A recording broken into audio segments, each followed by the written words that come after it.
ابیډي ویلرز په بیگ باش سیالیو کې د مجیب زدران او ظاهر خان ملګری شو. ګرانو کتونکو السلام علیکم، وخت مو په خیر، ستړي مه شئ.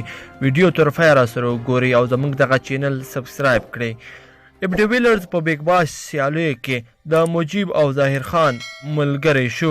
د سویلي افریقا کرکټ ملي لوبډلې پخوانی کپتان ابیډي ویلرز په لومړي ځل د اسټرالیا په کورنیو سیالیو یعنې بیگ باش کې د لوبېدو تړون کړی دی. دا به لومړی ځل وي چې د دومره اوږدې مودې ځنډ وروسته نوموړي په لومړي ځل په بیگ باش سیالیو کې د بریسبن هیټ لوبډلې سره لوبې ترسره کوي. د 2019 کال بیگ باش سیالۍ به د دسمبر میاشتې په 18 نیټه پیل شي، خو ډي ویلرز به د یاد سیزن په 2مه نیمایي کې د خپلې لوبډلې سره یو ځای شي. نوموړي وویل غواړي چې د کرسمس یا د نوي کال رخصتۍ له خپل فامیل سره یو ځای تیرې کړي او له هغې وروسته به د بریسبن هیټ لوبډلې سره یو ځای شي. د نوموړي په وینا چې د لوبغاړو څخه د بیگ باش سیالیو په اړه مثبتې خبرې اورېدلې دي او خوښ دی چې کریسلین سره په یو ټیم کې شتون لري.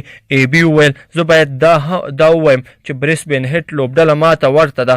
دوی په هغه قسم کوي چې زه یم. کوین لوین یو داسې لوبغاړی دی چې هر وخت په یو څو اورونو کې له تا څخه لوبې یوې خواته وړلی شي او دا ډیره غټه خبره ده چې د هغه په شان ښه لوبغاړي په لوبډله کې لرو. ابیډي ویلرز د کرکټ په نړۍ کې پیژندل شوی څیره ده او د نوموړي په 360 درجې زاویې لوبغاړي له دې کبله شهرت لري چې د میدان هر اړخ ته ښه شاټونه وهلی شي. نوموړی د نیوزیلند پخواني تقاعد شوي لوبغاړي برینډن مکالم په ځای په بریسبن هیټ لوبډله کې اخیستل شوی دی. د افغانستان د دوو لوبغاړو ظاهر خان او مجیب زدران وروسته ډي ویلرز دریم خارجي لوبغاړی دی چې د بریسبن هیټ لوبډلې سره قرارداد لاسلیک کوي. ګرانو کتونکو دا وه زموږ نننۍ ویډیو که خوښه شوې مې لایک کړئ او نور دوستانو سره هم شریک کړئ.